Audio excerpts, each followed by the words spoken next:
Hato, hello, and welcome to the third of our three-part series, Indigenous Women Artists and Activists. My name is Renee Goki. I'm the Teacher Services Coordinator at the National Museum of the American Indian. I'm a citizen of the Eastern Shawnee tribe on my father's side, and on my mother's side, I'm Ukrainian English. We're so glad that you're here joining us for this program this evening.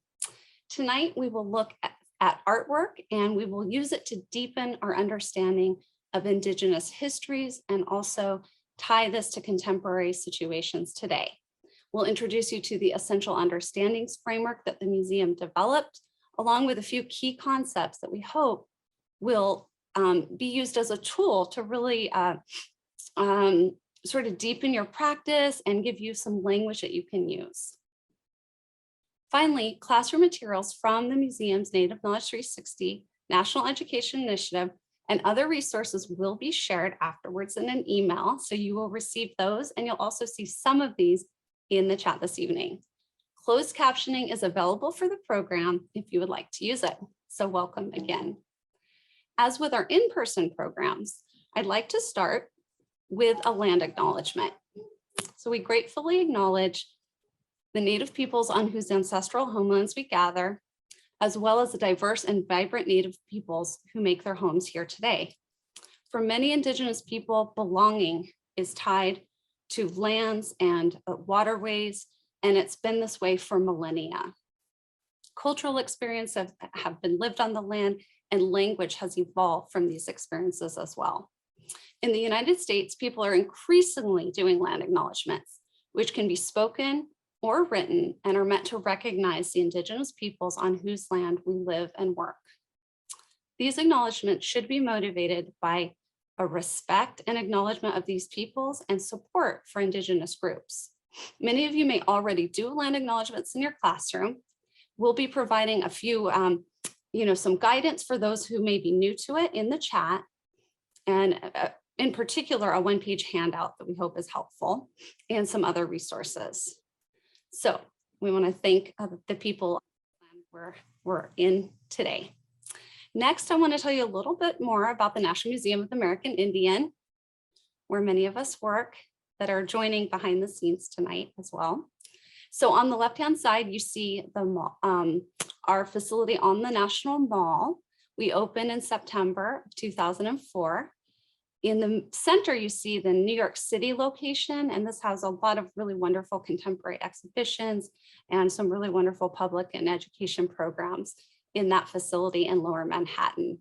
And finally, to the right, you see our Cultural Resource Center, which is really the heart of the museum. This is where we steward and care for the collections, including our contemporary art collection, which you'll see this evening. And so this is a really important and special place for us as it contains many ancestral items. So by being here tonight at this workshop, teachers like you are contributing to our new vision. So this statement says that equity and social justice for the Native peoples of the Western Hemisphere through education, inspiration, and empowerment is really what we're striving for. And teachers like you, as part of our National Education Initiative, called Native Knowledge 360 on the next slide, is a really important step for the museum. So here we hope to transform teaching and learning about Native Americans, and we're so glad that you're here as allies with us in this work. So let me tell you a little bit more about tonight's workshop. The purpose of this three-part workshop series is to bring to light for teachers and students, as I mentioned earlier, historical and contemporary issues that are important in Native communities through art from our contemporary collection. The program will also focus on global issues that affect all of us, such as representation. We've talked about environmental and water justice in our last session. And also we're looking at social justice and activism, really through Indigenous women. On the next slide, I'm going to tell you a little bit about our objectives. So we'll explore ways that Indigenous women share their messages through art to inspire inquiry, conversation, and action, connecting past and present. We'll model a few inquiry strategies and routines with the art as an entry point to teaching about difficult history. So we'll touch on topics such as migration, boarding schools, and forced removal. And finally, we'll consider a variety of ways, and you'll consider these ways and share with your colleagues ways that you or your students can take informed action. Next, I want to tell you a little bit about our framework. So as I mentioned, these are our essential understandings. This is a cover of a PDF that we have available in the chat. My colleague Bert's going to share that with you. And this is available on our website. You also can actually get this resource in Spanish, which we're really glad to make that available. And this provides 10 themes that follow the National Council for the Social Studies theme. So for example, the first theme in the National Council of Social Studies is culture. So from that, we developed an essential understanding, this language that you can use to teach about American Indians or Indigenous peoples, and some key concepts under that theme that you can use to kind of frame you and your students' understanding. All right, so next, I'd like to really turn it back to you, and I'm so glad I'm seeing so many people from all over. Welcome. So glad that all of you are here, both from far away, and I see someone right here in Fairfax County, so welcome. I want to chat with you for a minute. What does it mean to you to belong? Please use the chat, and we'll be using this quite a bit this evening. I'm seeing accepted. I always like to take notes on these, so included and seen. Safe, welcome.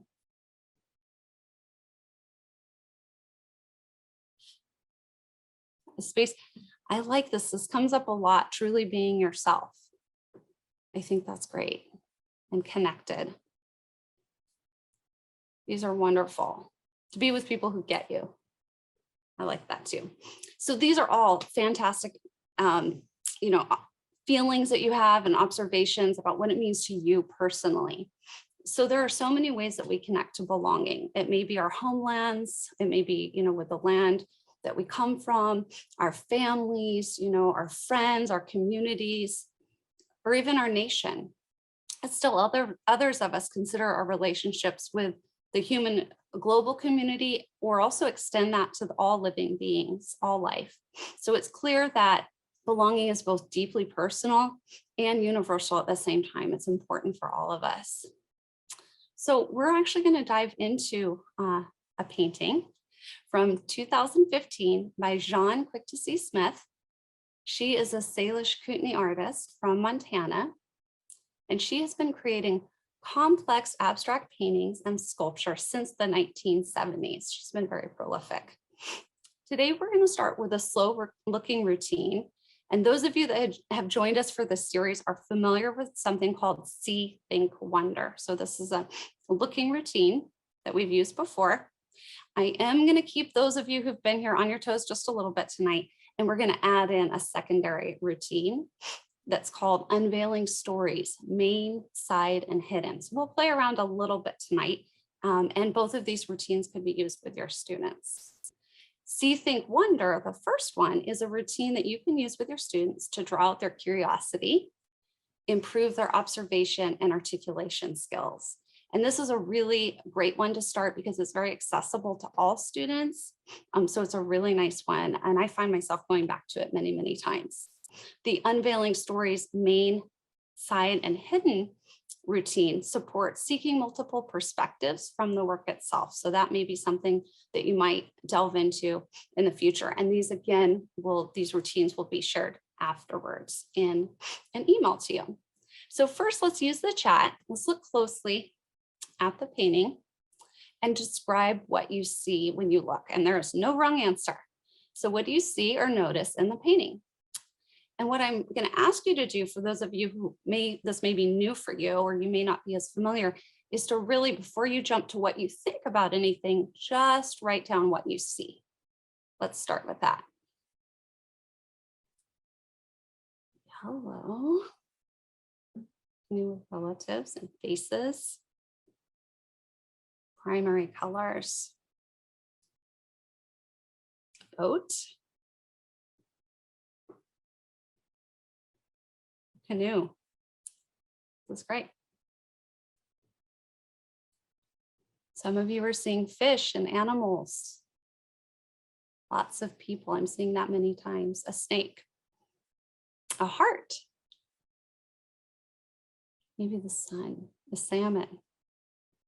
These are great observations.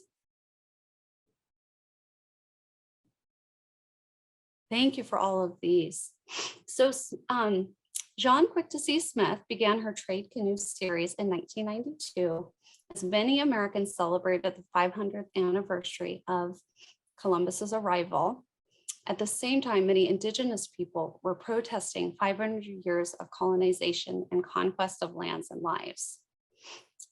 Typically in her work, she layers images, paint, and objects to suggest the complex layers of history involved in tribal land colonization, exploitation of goods, environmental destruction, and climate change. So these are themes that she returns to. And so this work is part of that series. Let's look now more closely, one more time, return to the painting, but add some of our thinking. What do you think or wonder now about what you see? And I'm going to ask, as you start to mention what you think or wonder, really try and connect that then with what your observation was. So you might say, I think it's the sun because I see yellow or I see swirls kind of round. So try and articulate what you're thinking with some evidence from the painting. And I see there's some wonderings. Where are they going?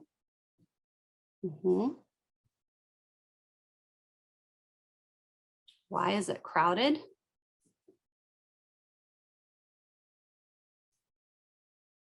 Is it a ceremony, a festival? Why are they all together in the first place?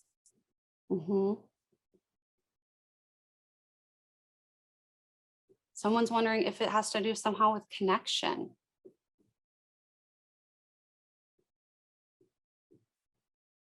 Is there some kind of journey that's happening? So many questions with this piece. And that's, I think, a really important point too, is that eliciting this curiosity demonstrates to students that we may not answer all these questions, even though we have a wonderful guest curator who will be speaking with us about the painting. But that's also good to inspire more curiosity with your students in your classrooms. So the canoe pictured has aspects of Coast Salish design, such as the mask pictured among the people in the boat. Some of you noticed that. These elements alongside the salmon, some of you saw that, and the rabbit are in reference to the Duwamish, a Coast Salish community in Washington state, and their people struggle to gain federal recognition and therefore regain their treaty rights, their fishing rights. We have a Native Knowledge 360 lesson for high school students on fishing rights and treaty rights that we will share with you afterwards in the resources that will come to you within a week. The other faces and the people suggest solidarity with growing populations of refugees around the world who find themselves traveling in large numbers with little resources. So now I'm going to add on another routine a little bit. What do you think the main story of the work is? So let's play around a little bit with the secondary routine. What do you think the main story of the work is? And if you can add, why do you say that in the chat? That would be great. So I think I'm seeing that the main story might be a journey. If you were to summarize in sort of one, hi Heather, complexity. Great, community, seeing that several times. That might be the main story. A destination. Yeah, and in community. So these are really, really great observations. Not only observations, but it's pushing you to kind of summarize or synthesize what you think the main point might be. I definitely am drawn to the canoe and the people. So it feels very much to me, at least, like the main story has to do with people, like, as you're saying, communities. So let's move our eyes now outside maybe of the canoe or to the edges, or find a place that you haven't settled your eyes yet on this trade canoe adrift work. what do you think the side story might be? What kind of colors, what kinds of things are you seeing out maybe outside of the canoe? Let's talk about a side story.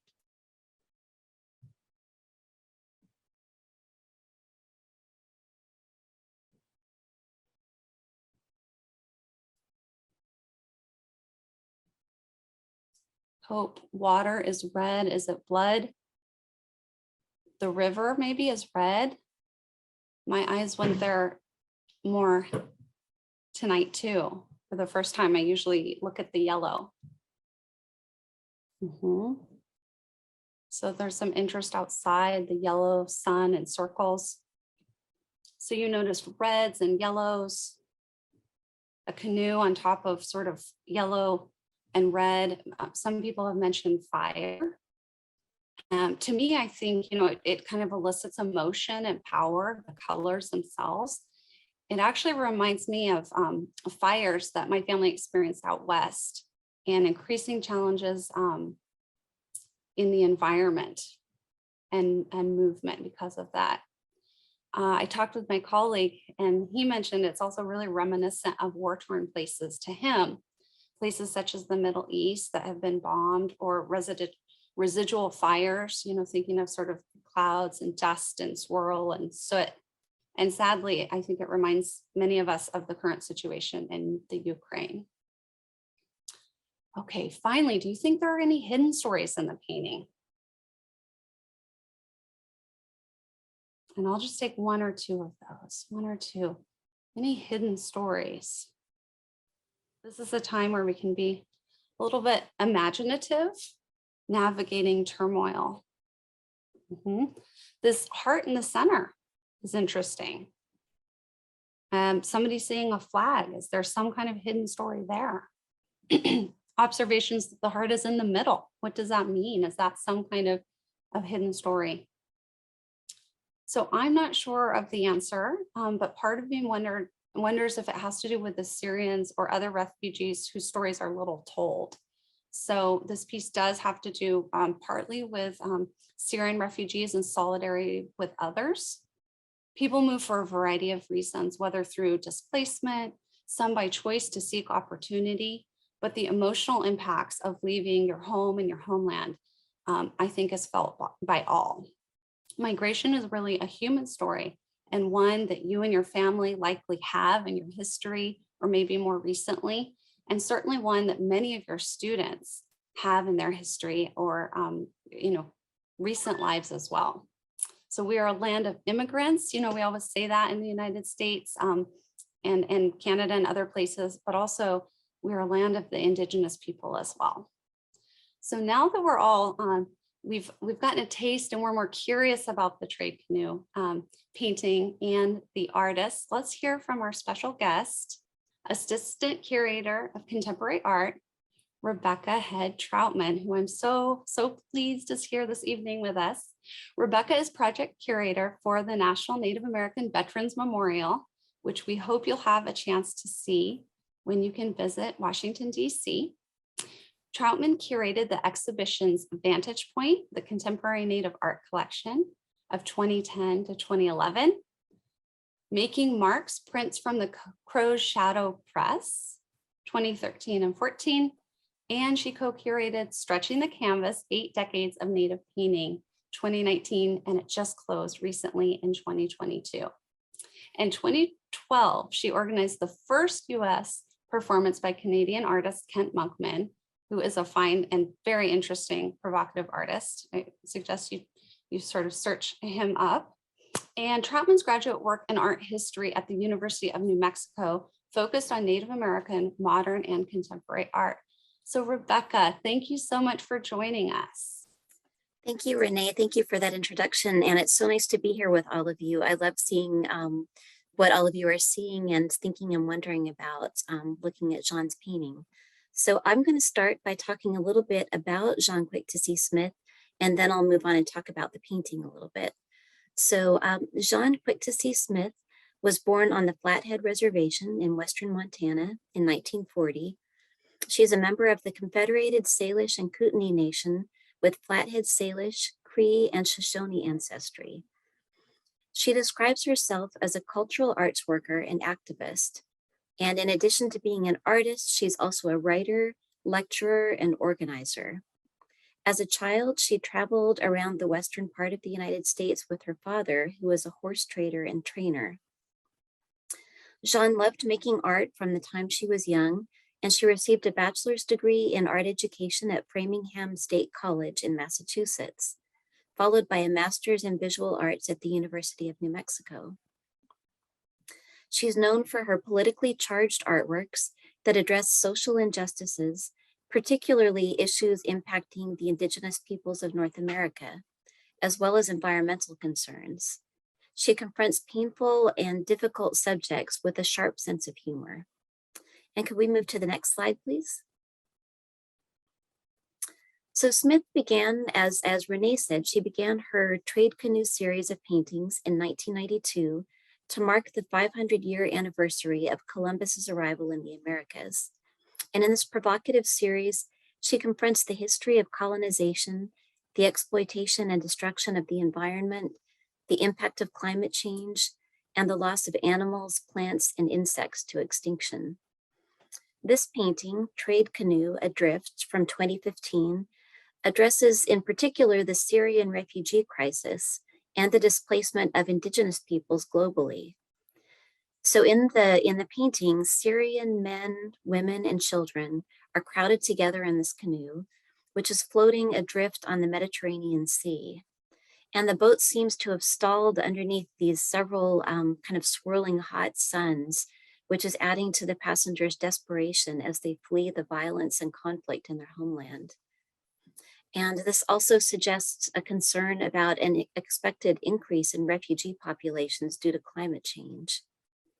Smith's inclusion of Native American imagery in the painting suggests her solidarity with the plight of the persecuted Syrian people and growing international refugee populations. The forced removal of Native American people from their homelands has been a key subject in much of her work. And could we move to the next slide, please? So this includes this painting from 2000, which is in the collection of the Smithsonian American Art Museum. The painting is called State Names, and it's part of a series of paintings of North American maps in which Smith paints over the state and international borders and non-Indigenous place names to bring attention to Native peoples' continuing presence in these places, their resilience, and also the artificiality of the imposed state and international borders. Next slide, please. So returning to Trade Canoe, the canoe in this painting holds carved wooden masks and a salmon leaping out of a stream at the upper left. And as Renee mentioned, this is a reference to the ongoing struggle of the Duwamish Coast Salish people, whose ancestral land is where the city of Seattle is now located, to gain federal recognition, which would ensure the fishing rights that are so essential to their survival. Below this stream, we see the Cree and Ojibwa trickster rabbit known as Nanabojo. He appears frequently in Smith's work. And like many other trickster figures, including Raven, whose story is featured in a current exhibition at our museum in DC, he's something of a complicated hero. He's said to have brought people fishing and other important survival skills. We also see in the upper left, outside of the canoe, a snake, which suggests danger to the passengers in the canoe. And below this a little bit within the canoe, we see the figure of Our Lady of Guadalupe, which calls to mind the devastation that the Catholic missions brought to many Native communities. And then at the center, we see something that many of you noticed, a small radiating heart. And this seems to be kind of a glimmer of hope, suggesting that compassion and love might still prevail over all of these difficulties. While Smith's work brings attention to historical and social injustices, it also really expresses hope and her love for Native peoples, and it celebrates the continued survival of the people and their cultures in spite of all that they've had to endure. So I'll turn it back over to you, Renee. Thank you, Rebecca, and thank you for sharing so many layers to her work. And there are so many stories that are happening. So I really appreciate some more insight into the work, and I learn something new every time. So I want to turn back to all of the teachers. What makes somewhere home to you? And I wanted to recognize that one of the teachers put in the chat that migration is so different from being a refugee. And I think that's absolutely right. And a really good point. What makes summer home to you? Comfort, safety, my dogs, quiet, shared family history, attachment to the land, security, family. I care for. It's both history and seasons kind of working in the garden. There's so many routines and traditions, right? Love and family, the rivers. Yeah, I want to thank you for all of that. And, leaving home, whether it's by force, by choice, as a refugee, it's so important. Again, it's another universal where all of us feel, home represents safety, and it represents, places where our loved ones are, our traditions. So it's certainly very, very important. And I'd like to actually turn our attention to a new work on the next slide. This is part of a series of baskets by Shan Goshorn, who's Eastern Band of Cherokee. And these baskets are really a part of a larger set of baskets that are all meant to be together.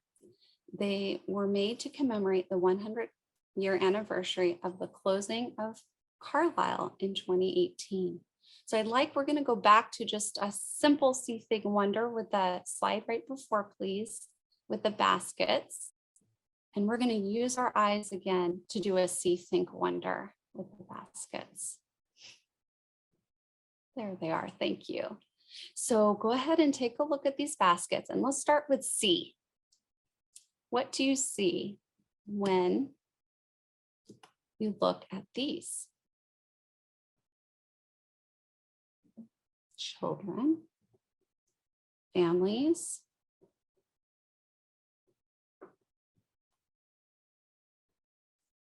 juxtaposition, red pictures,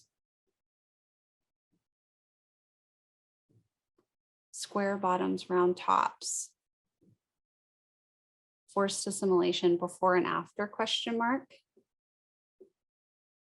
stitching and beading, texture, is it birch, question mark, woven, weaving, taking away culture and identity, maybe pain.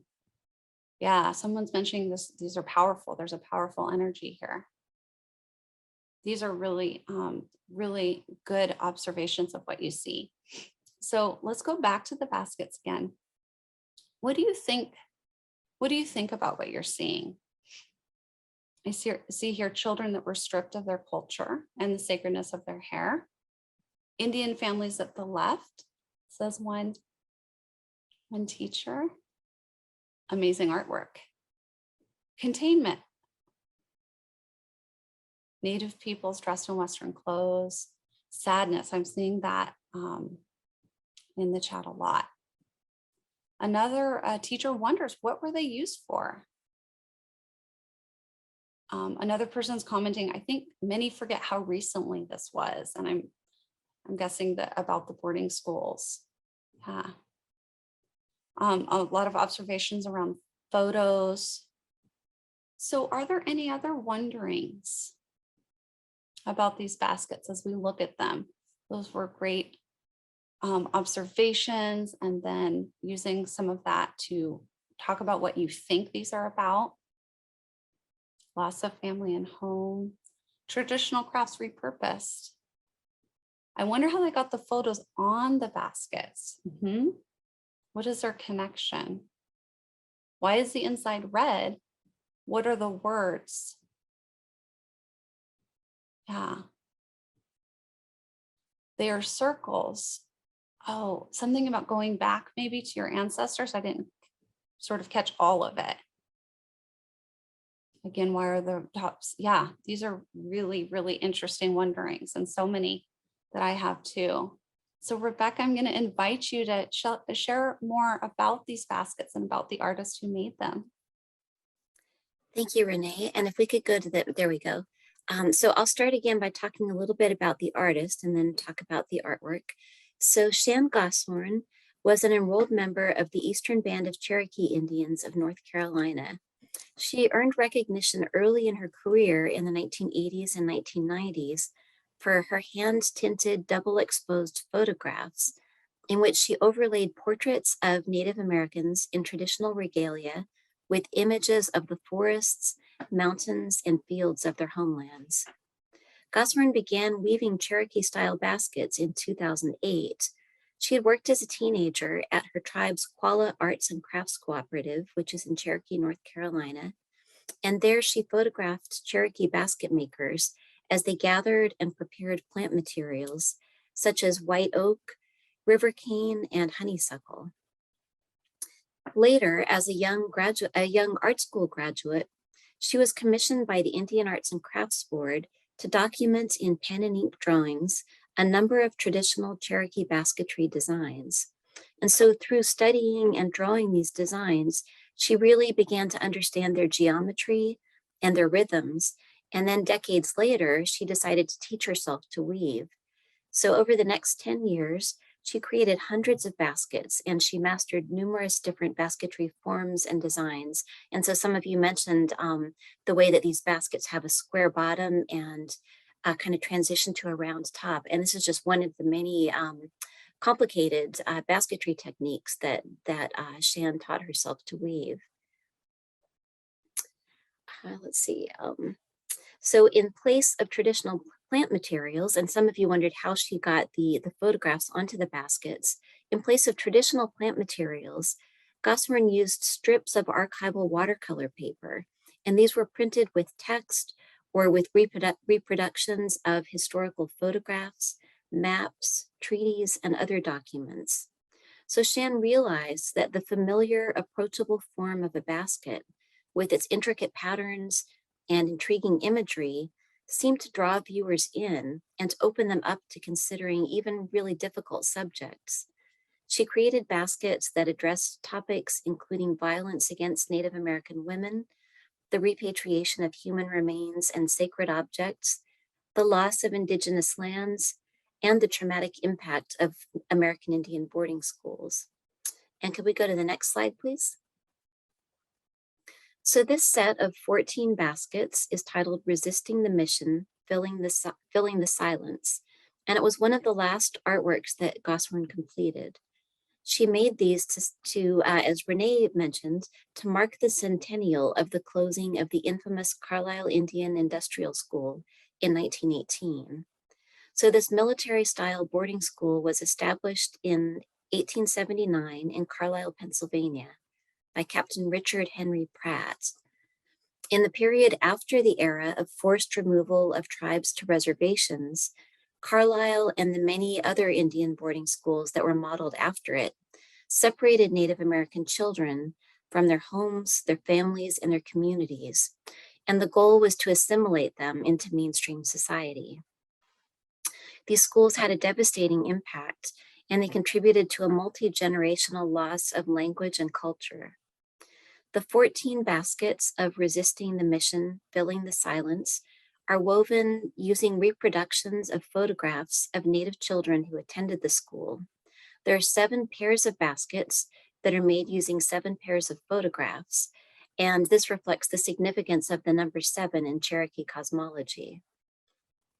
So the baskets grew out of research that Goshorn conducted when she was a Smithsonian Artist Research Fellow in 2013, and I had the great privilege of working with her while she was here as a fellow.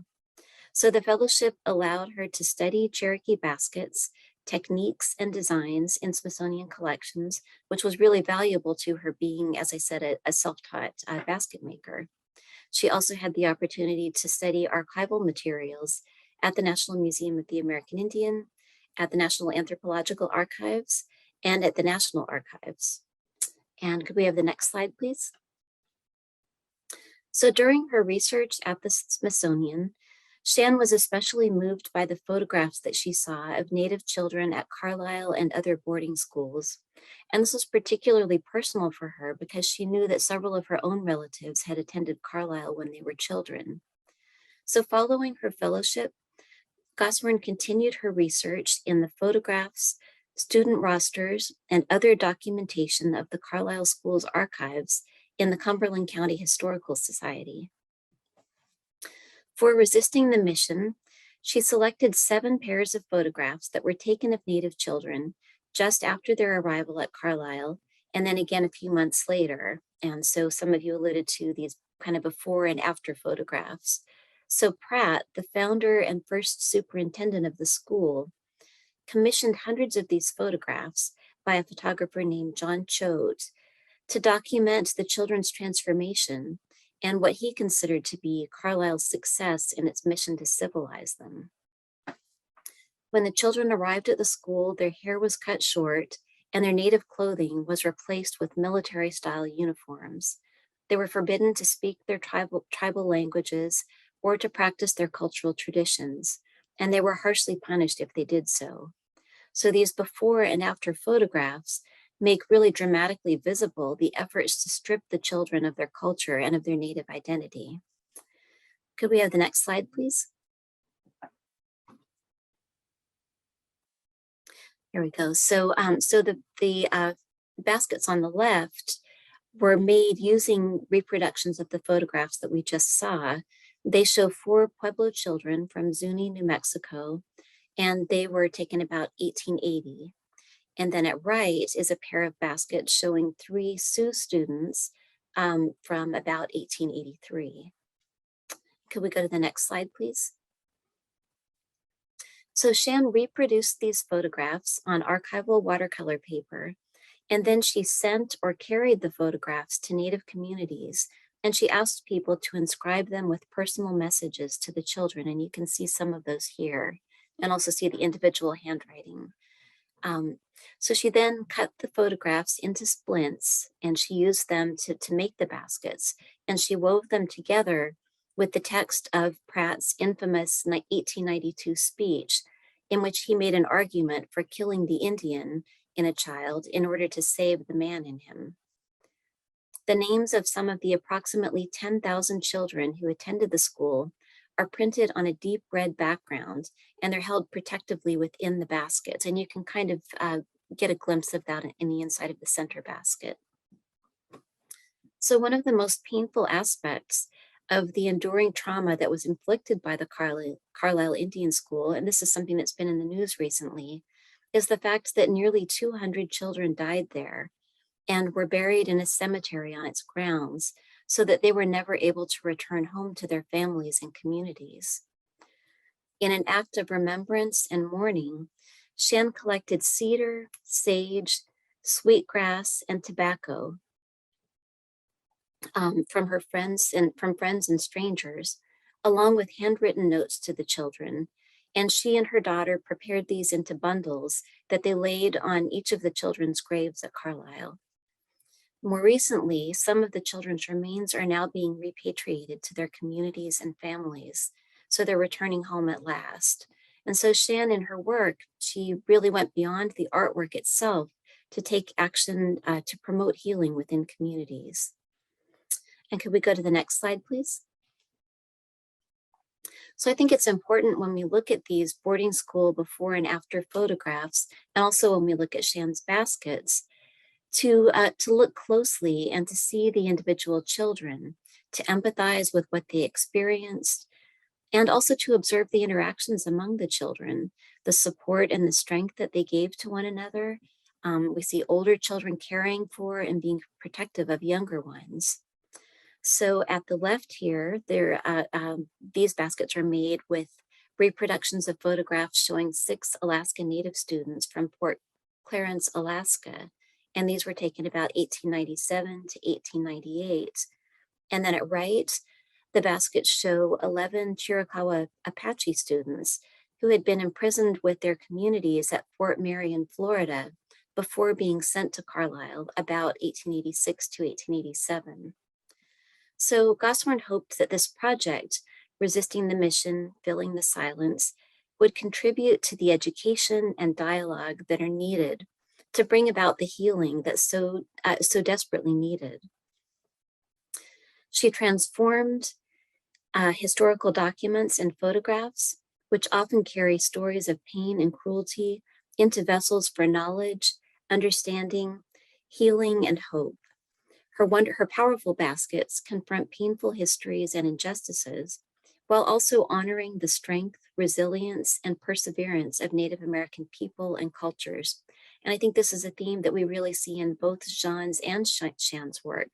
They bring attention to difficult history and issues, but they also celebrate the strength, beauty, and resilience of Native people and cultures.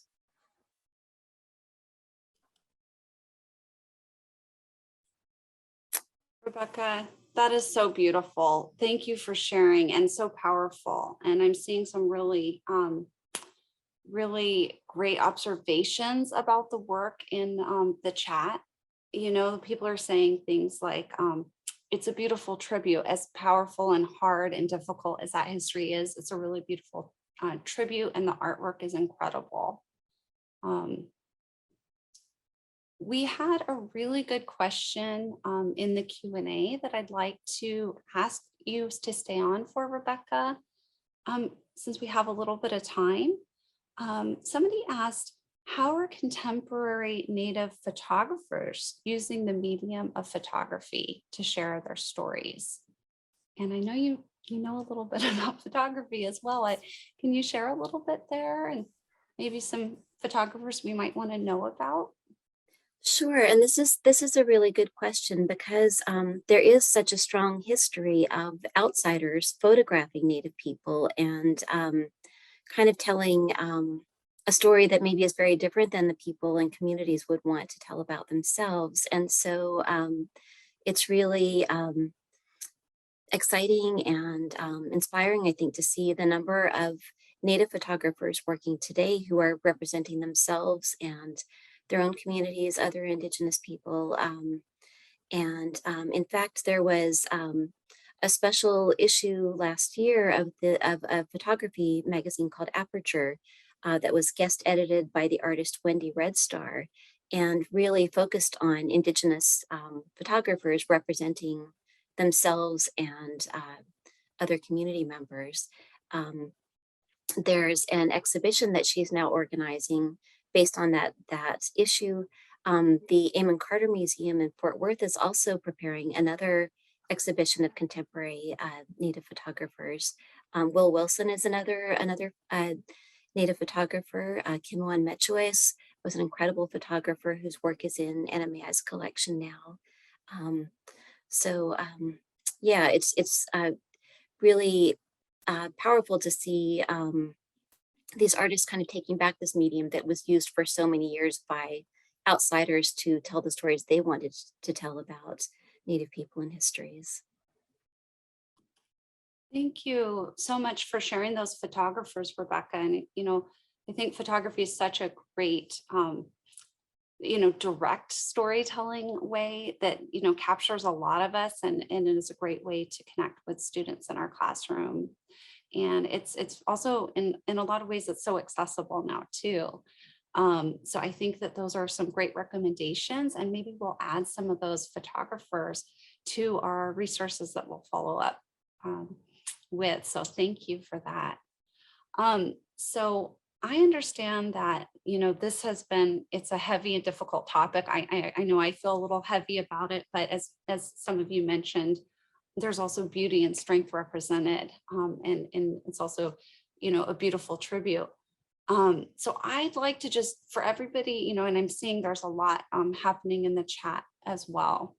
So I wonder if everybody, if you feel comfortable, just take a moment, take a deep breath, and feel free to reflect if you'd like on a piece of paper, if you want to do that, or in the chat if you feel comfortable, just kind of one word for how you're feeling right now.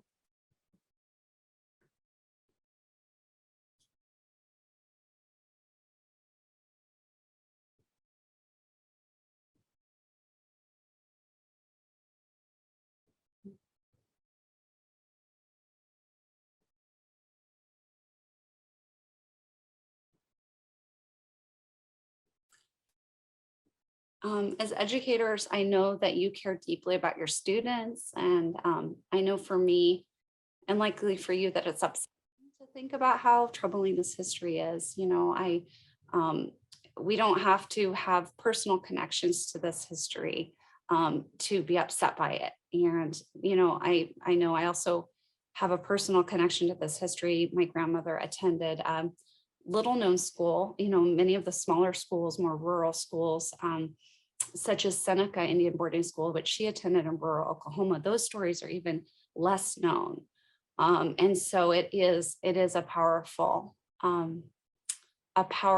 way to look at these topics. And I'm also seeing things such as enlightened, appalled, motivated, compassion, inspired, and disappointed. So all of that, absolutely all of that.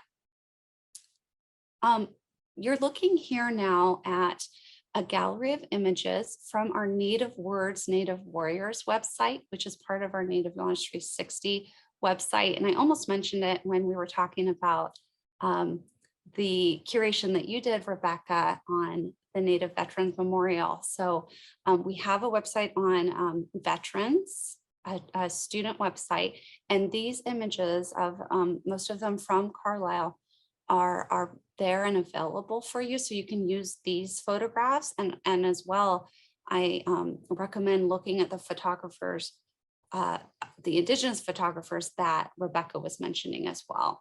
So we're going to put that in the chat as well. Bert has already done that. So those are accessible to you. We're also putting the Native American Boarding School Healing Coalition website for you in the chat as a resource to talk about this. It includes maps. It gives a lot of context to boarding schools overall, and a lot of educator resources as well. So that's available. So we look tonight at two Indigenous women artists whose topics both have to do with very human stories. Migration is one way of putting it, whether forced removal, relocation, on the one hand, and resilience and survival on the other. Both of the artists tonight are informed by their own cultural backgrounds, as well as looking outside of their cultures.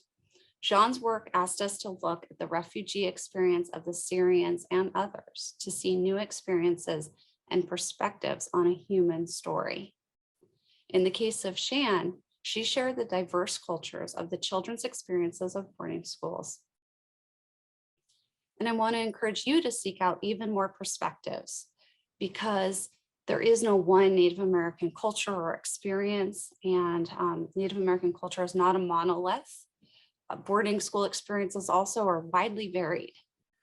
They vary from individual and from family to family. So there are a lot of experiences to know about and to expand our own understanding of those experiences.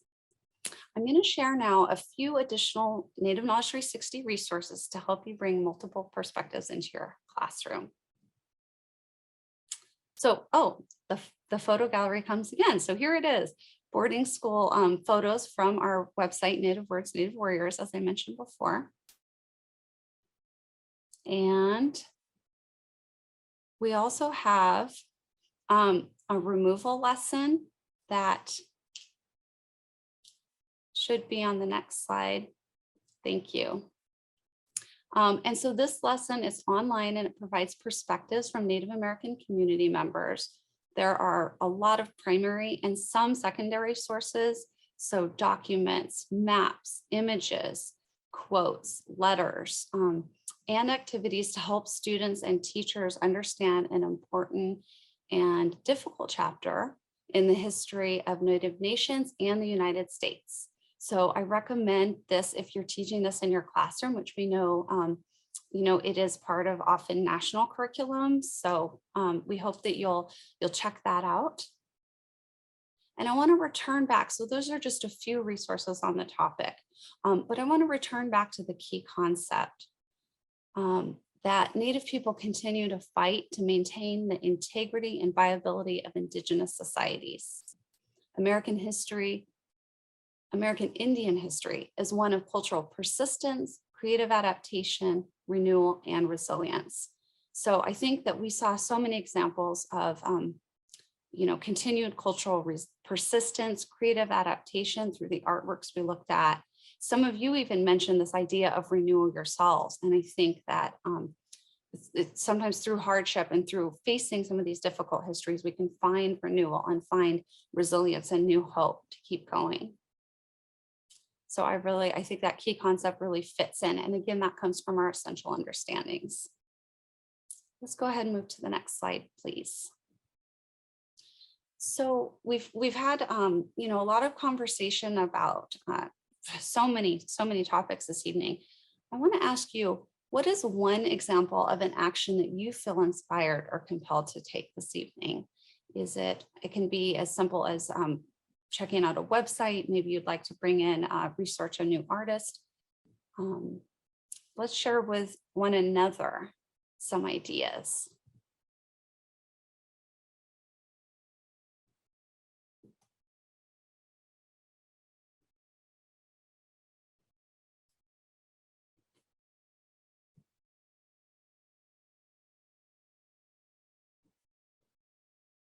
I'm seeing research more works by Jean Smith.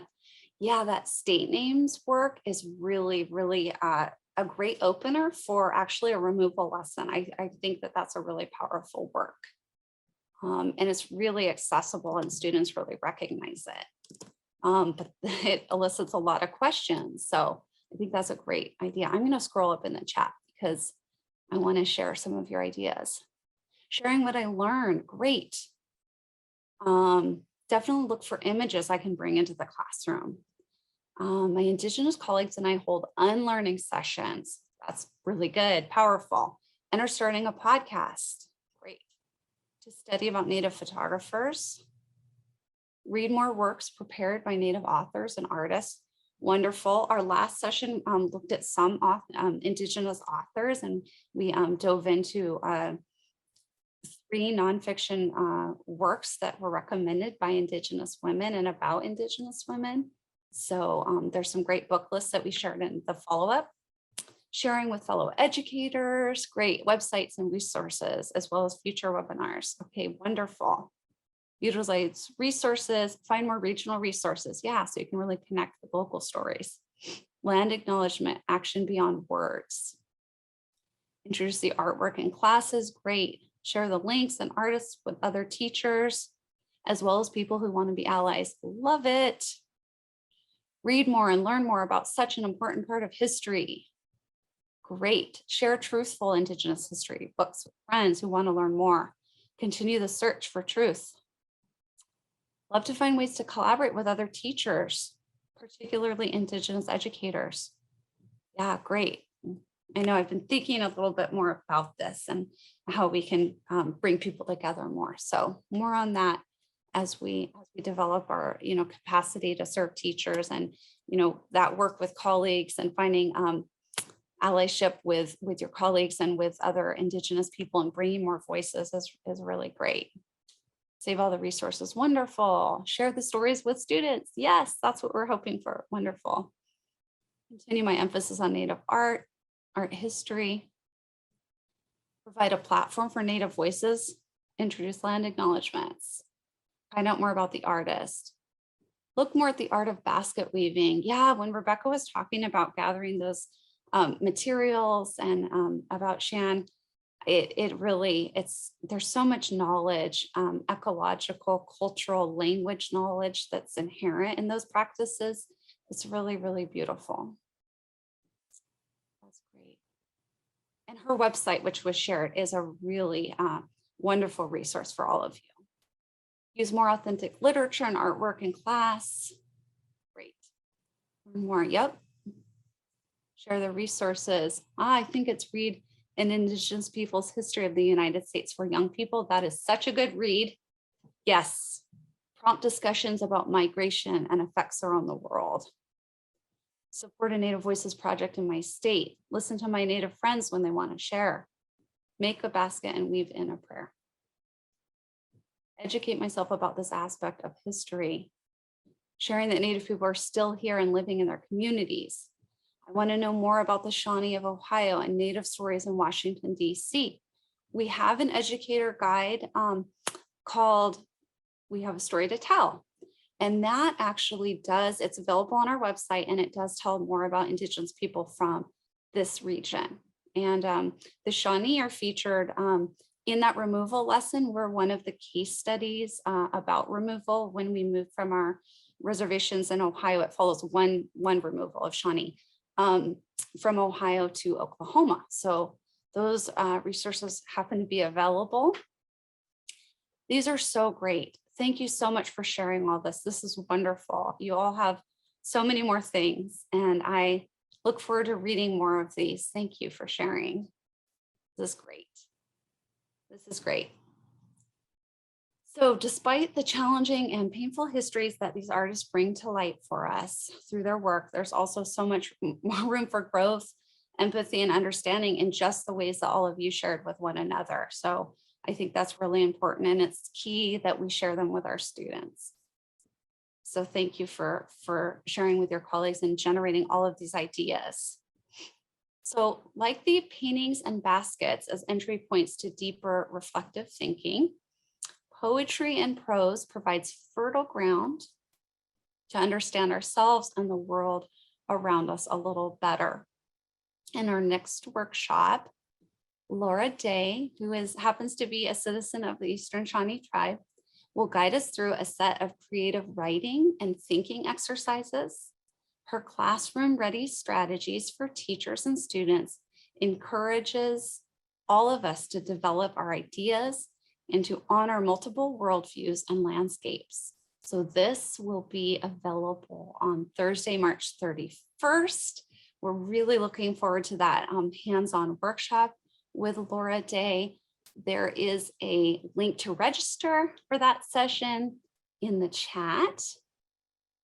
And I want to thank you all for attending this session. And please join Rebecca and the Smithsonian American Women's History Initiative that made this three-part series possible through their support.